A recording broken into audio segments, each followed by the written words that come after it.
Hello everyone, welcome to the art and artistry. আজকে আপনাদের সাথে শেয়ার করব একটা ফ্লাওয়ার আইডিয়া। প্রথমে আমি এখানে 10x10 সেন্টিমিটারের 3টা ইয়েলো কালারের পেপার আর 8x8 সেন্টিমিটারের 2টা ইয়েলো পেপার নিয়েছি। পেপারগুলোকে মাঝখান থেকে প্রথমে ভাঁজ করে নিয়েছি, তারপর ভিডিওতে দেখানোর মতন করে আবার ভাঁজ করেছি। পেন্সিল দিয়ে ফ্লাওয়ার শেপের পাপড়ি আর্ট করে নিয়েছি, তারপর কাট করেছি।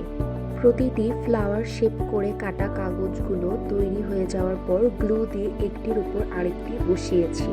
সবগুলো বসানো হয়ে গেলে ফ্লাওয়ারের মতো দেখতে লাগবে।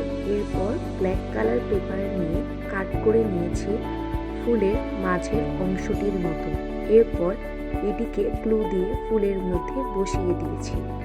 তাহলেই তৈরি হয়ে গেল আমাদের ফ্লাওয়ার। ভিডিওটি ভালো লাগলে লাইক, কমেন্ট, শেয়ার করতে ভুলবেন না। আরও নতুন নতুন ভিডিও দেখতে আমার চ্যানেলটি সাবস্ক্রাইব করুন এবং আর্ট অ্যান্ড আর্টিস্টের সাথেই থাকুন। ধন্যবাদ।